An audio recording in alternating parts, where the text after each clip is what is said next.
smoke like a vapor. Don't need a coach, nigga, I'm a playmaker. Robbers with faces, get that boy a prayer. Drippin' them sticky, I stay with a sprayer. Pull up on your bitch, then it's back to the paper. Shoot at your click, then it's back to the paper. It ain't no pressure, we bought.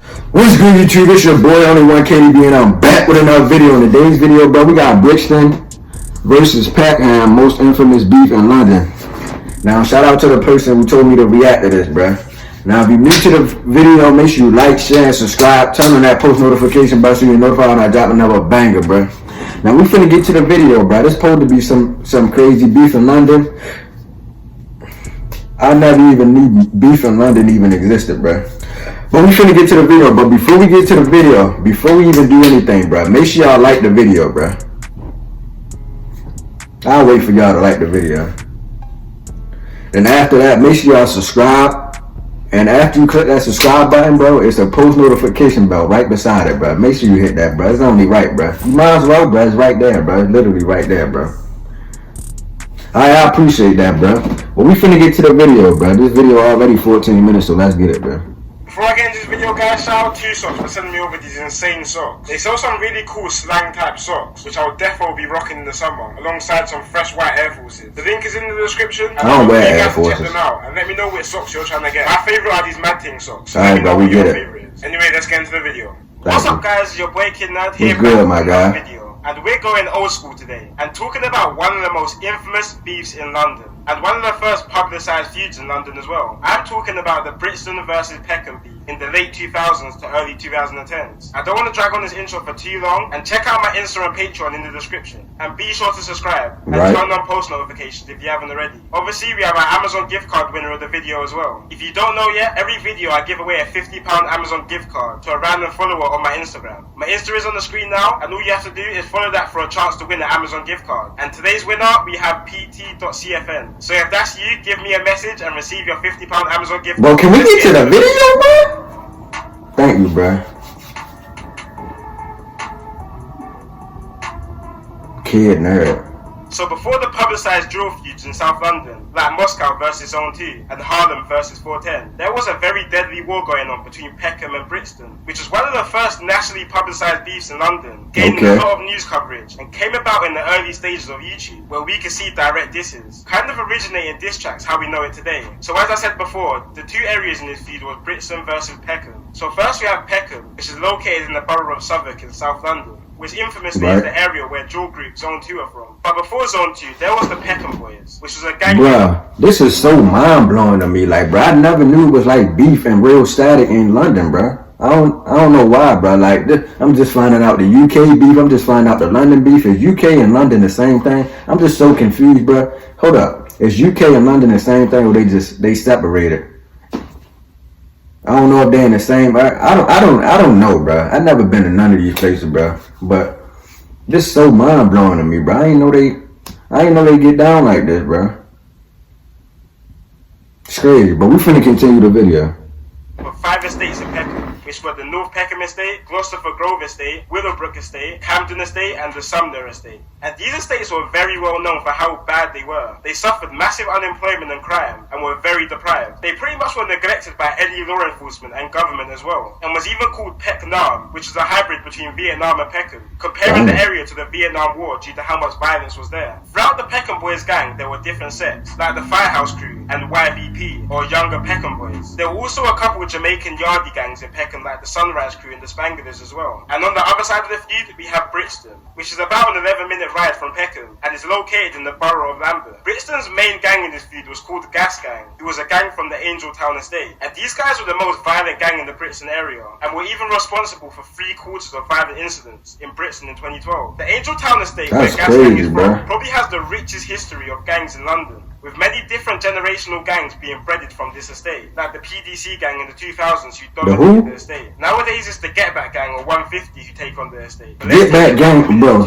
So all y'all, Peckham, who I first met. So all y'all that's talking about Get Back gang, bro, London started that first, bro. Yeah, we just gonna say that, bro. This was the early 2000s, they said, bro. Wasn't nobody saying Get Back gang except for them, bro. So for all y'all that be talking about Get Back gang, bro, they already had a crew called Get Back gang back in 2000 and something. So hey, bro, London probably started a lot of stuff, but we probably ain't focused on it how we be focused on like Chicago and all the other like American hoods. But we finna continue, bruh. Was deep in the decades long with a gang called the Ghetto Boys, who was a gang from Lewisham in South London, which was a crazy war in itself, and I'll definitely do a video of that in the future. But in 2008, after decades of back and forth between the Peckham and Lewisham gangs, the younger generations in both gangs agreed to an alliance, which was fully solidified during the Notting Hill Carnival in August 2008, when 180 members from both gangs organised a link-up at the carnival. The link-up was actually intercepted by police because the police thought the two gangs were linking up to fight each other. But as Peckham's relationship with Lewisham got better, their relationship with Brixton started to worsen. See, historically, Brixton and Peckham have always had a feud, even dating all the way back to the 1950s, where local schoolboys from both areas would clash, which was even more hostile after immigration, because Peckham was filled with mainly African immigrants, while Brixton was filled with mainly Caribbean immigrants. So there's always been big culture clashes there. But as I said, in 2008, the war between Brixton and Peckham was starting to become a lot more heated, and these were times where guns were much more accessible than what they are now. It wasn't uncommon for a gang member to be rolling around with a gun, just like how nowadays most gang members roll around with knives. So there was a lot of back and forth shooting between these areas. In one instance, members from a Brixton gang called OC, who were heavily allied with Gas Gang, rid out on Woolworth Road, which at the time was a territory of the Shoot Instant gang, who were part of the Peckham side, and started shooting at two Peckham rappers called Snap Capone and Butch, who were walking down the street. Both rappers actually managed to run to a convenience store and managed to dodge the bullet. While running into the shop, an innocent bystander, just trying to get into the same shop, was shot and killed. His name was Ryan Bravo, and he was 18 at the time. And this was one of the big turning points in making his feud widely publicised in the UK. Just to rub salt in the wounds, the made a diss track called Bullet Ridden, when the member mocked the situation with the lyrics, "Had you running in the shop like you're buying something?" While a member of a Peckham gang then responded to the situation in a song called Real Riders, saying,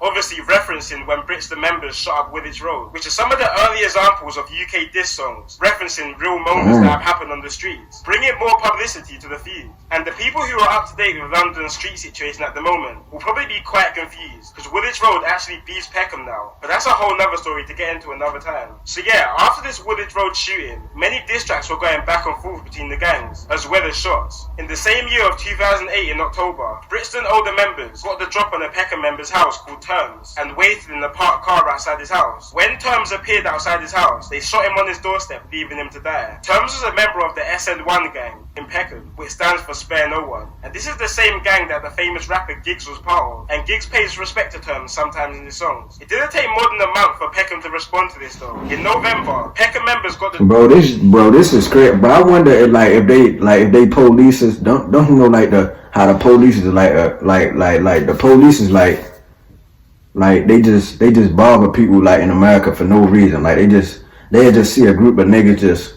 just in a like sitting on the step and they just pull up and just start bothering people. I wonder if like their police is the same as our police is. And he just said UK and London the same.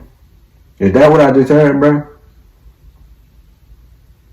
I don't know, but I never been to UK or London, but I want to go though. No, not mine. After hearing these stories, yeah, I don't want to go.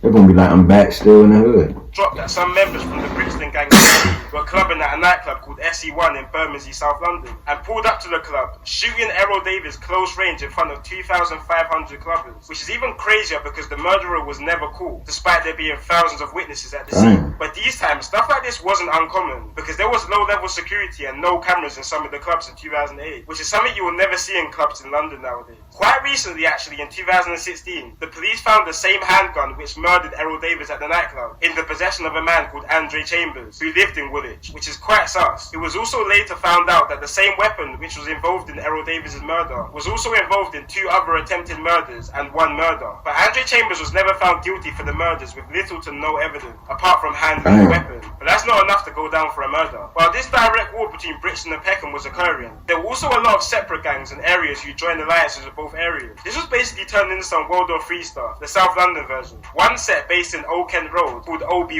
in South London were affiliated with Peckham. But a dispute between the members started a feud between OBY and Peckham, resulted in OBY members joining Brixton in the fight against Peckham, which was fully signified in the trap between the two gangs called Brooklyn to Baghdad. But OBY went off to a bad start in this feud after losing one of their younger members. This is crazy, bro. His real name was Sunday Essie, and he was a 15-year-old orphan from Nigeria after his mum and dad both died when he was younger, and he started to get involved in the South London feud. Before he was stabbed, he pulled out an imitation firearm on 4 rival members. When they realised it was fake, they chased him through a park while he was screaming for his life, begging his killers not to kill him and spare his life. But he was ultimately stabbed 9 times and left to die. So after the back and forth in 2008, Brixton and Peckham was literally a no-go zone. And me personally, growing up as a kid around these times, despite me not actually living in the area and being too young to understand all this stuff, I just knew Brixton and Peckham was a place you do not go. Even the Member of Parliament of Peckham at the time, Harman, would wear a bulletproof vest and have security while she walked through Peckham, further embracing the name Peckham. Then 2009 hit. That's crazy, bro. They was getting down like that. But especially from the Peckham side of things, when Giggs dropped a couple mixtapes and started putting some of his other members onto music, like Gunna D and Killer Kai. But Giggs was under a lot of pressure from the police at the time, who would cancel his shows, warn labels not to work with him, and even banned him from appearing in TV and radio, which is something we see a lot now with police taking down these drill music videos. Well, the reason why police was so onto Giggs is because the streets were crazy at these times, and Giggs' Peckham gang, SN1, were making headlines early on in 2009 when they executed the ex-member in broad daylight on a busy street because he fell out with the gang earlier on. This was a ticking point for bro, police, these niggas are savages, bro. At this time, that the gangsters took control and could do whatever they want, which was essentially true. So police started gathering CCTV footage or previous ride-outs from both Peckham and Brixton gangs in an attempt to take down some members. Police sent over this footage to Peckham members' lawyers as proof of their involvement in the feud, which a member then grabbed the footage of his lawyer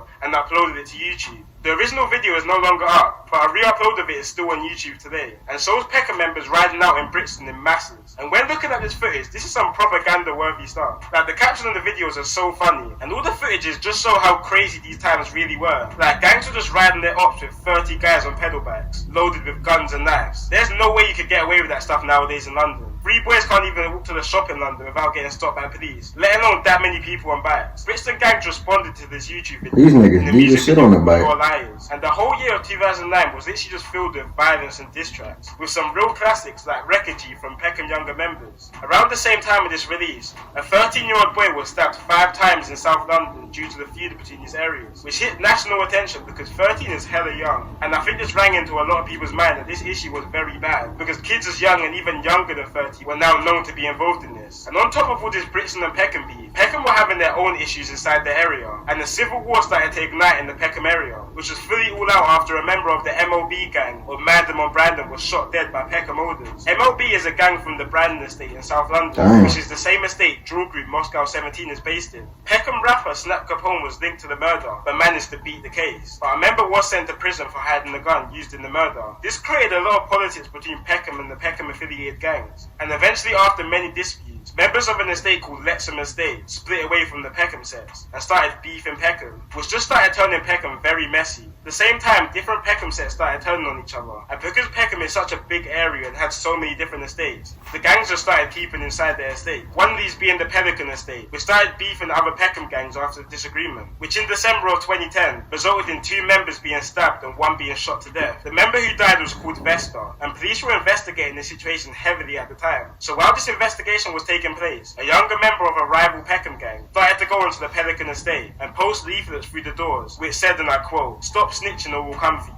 which must have been hella threatening for the normal residents who just live on the these estate niggas ruthless. These niggas is crazy. 2 members, Tiny Nutty and Jungle, were convicted and sent to a minimum of 30 years for the murder, just before Tiny Nutty got booked for the murder of Vesta. His older, who was called Nutty, was on remand in prison for a firearm charge. Around these times especially, it would be common for older members to have youngers, which would then take on their name essentially, just like how Tiny Nutty took on Nutty's name. A 17-year-old from Peckham was also on the same charge as Nutty for the firearm. But just like how gang hierarchy works, other members were pressuring the 17-year-old to plead guilty to the firearm charge, which would then allow Nutty to be free. The 17-year-old refused though, which resulted in other members executing the 17-year-old by luring him into a car and shooting him in the back of his head and then burning the vehicle. Oh my god, we done, bruh. That's it. If y'all enjoyed that video, make sure y'all like, share, and subscribe. Turn on that post notification bell. I'm talking low, cause this video was crazy. I'm out of here. These niggas ruthless, bruh. I ain't going to London never in my life. Have a reason to cry. Funny movement that I'm torn to 9. Hunger, you could see the pain in my eyes. 15, cracker gave me some time. Lost my brother, I was losing my mind. Fake love, left the niggas behind. Buying anxious to sell.